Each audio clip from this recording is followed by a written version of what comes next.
যথেষ্ট কষ্ট পেতে হয়েছে এই গানটা তৈরি করার জন্য, কারণ বুঝতেই পারছেন বসন্ত এমন একটা ইউনিক সিগনিফিকেন্ট একটা জায়গা ধরে রেখেছে আর কি, যে নতুন কি বানানো যায় বসন্তকে নিয়ে যেটা পুরনো স্মৃতি মনে করিয়ে দেবে না, আবার নতুনত্বও আনবে। এবার সেই সব করতে করতে এই গানের জন্ম হয়েছে এবং এই গান শিবুদা নন্দিতাদির পছন্দ হয়েছে, তার ফলেই ছবিতে গেছে। এবং তারপর কে গাইবে গানটি গেয়েছে প্রস্মিতা।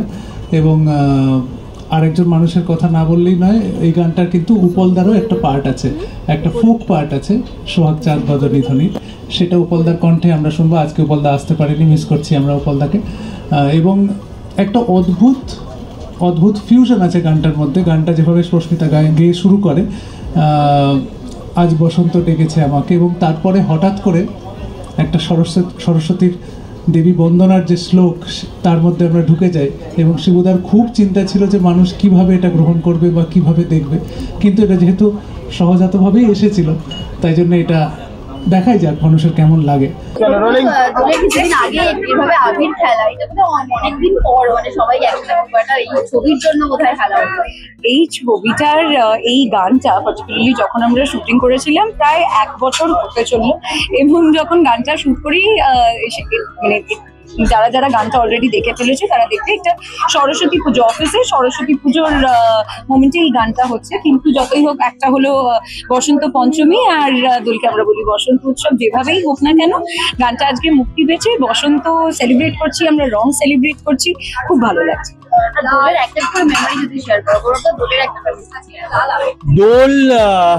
দোল আমার মনে আছে আমাদের বাড়িতে, আমার পুরনো বাড়ি, যেহেতু আমি পুরনো বাড়িতে বড় হয়েছি, দাদু তৈরি করা একটা বাথটাব ছিল আমাদের বড় বাথরুমে, যেটা পরে ইভেন্চুয়ালি সরিয়ে দেওয়া হয়।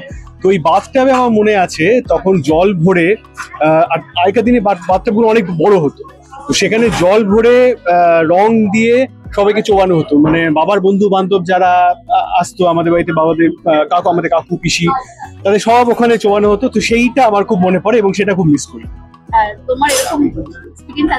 আমি প্রত্যেক দোলে ছোটবেলায় ভাবতাম যে আমি কোনো না কোনো আমার বন্ধুদের উপর প্র্যাঙ্ক করবো, কিন্তু সেটা কোনোবার হয়ে ওঠেনি। প্রথমে তো পাড়ার যারা বন্ধু বান্ধব বা আমার যেহেতু পাশেই দিদার বাড়ি, আমার ভাই বোনেরা, আমরা সবাই মিলে একসাথে দোল খেলতাম এবং আমি ভাবতাম যে আমি কিছু একটা প্র্যাঙ্ক করবো। কোনো না কোনো ভাবে প্রত্যেকবার আমার মা আমাকে বিট্রে করেছেন এবং কিছু একটা ছলে বলেছে তুই এক্ষুনি বাড়ি আয়, নিয়ে যেই বাড়ির নিচে দাঁড়িয়েছি ওপর থেকে এরকম বালতি ভর্তি রং আমার ওপর দিয়ে দেওয়া হয়েছে। তারপর সেই রংটা তুলতে প্রায় 1 সপ্তাহ লেগেছে, যেটার জন্য মাই পিটিয়েছে। কিন্তু এগুলো এখনো মিস করি নিজেকে। এবং মানে সত্যি বছরটা এত রঙিন ভাবে শুরু হবে এতটাও আশা করিনি। প্রত্যেকটা বছরই যখন শেষ হয় তখন বিভিন্ন রকমের স্বপ্ন থাকে, বিভিন্ন রকমের ম্যানিফেস্টেশন থাকে, যে টার্গেট থাকে, গোল থাকে, যে নতুন বছরটা কিভাবে শুরু করবো। তো এই ছবিটার কাজটা আমরা গত বছর শুরু করেছিলাম এবং তখন থেকেই একটা অদ্ভুত রকমের উন্মাদনা কাজ করছিল যে প্রথমবার বড় পর্দায় কাজ করবো, কি করবো, কতটা পারবো, একটা নার্ভাসনেস কাজ করছিল। কিন্তু আলটিমেটলি যে কমফোর্টেবল অ্যাটমসফিয়ারে কাজটা করতে পেরেছি সেইটা অভাবনীয় ছিল, যেটা মানে আলাদা করে আর কৃতজ্ঞতা দেওয়ার মতো ভাষা আমার কাছে নেই। তবে এই যে ভালোবাসা সম্মানটা পেয়েছি, এটা মাথার উপর নিয়ে যাতে আগামী দিনে এগিয়ে যেতে পারি। আর একটা নাম রাখি বুঝলা, এইটুকুই বোধহয় যথেষ্ট। নাম তো কাফি। এবং সেই মানুষটার আজকে যে গানটি রিলিজ হলো, আজ বসন্ত দেখেছে আমাকে, আমি যখন মানে হালকা করে গানের টিজারটা দেখছিলাম সোশ্যাল মিডিয়ায়, আমি মাকে একটা কথাই বললাম যে মা রাখি গুলজার, মা আমি রাখি গুলজারের হাত ধরে নাচটা করেছি। মা বলছে বড় হ খুব ভালো।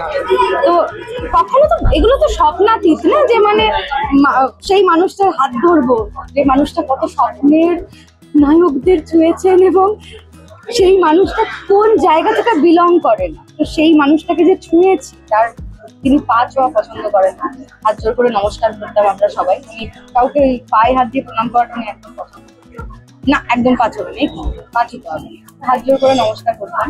তো উনি যে শেষে মাথায় হাতটা দিতেন ওটাই শেষ কথা। তো যেটা বললেন নামই কাফি হয়, কামই কাফি হয়, তো ওটাই যেন একদিন সেই লক্ষ্যে পৌঁছাতে পারি যে লক্ষ্যের দিকে তাকিয়ে আজকে লড়াইটা করছি।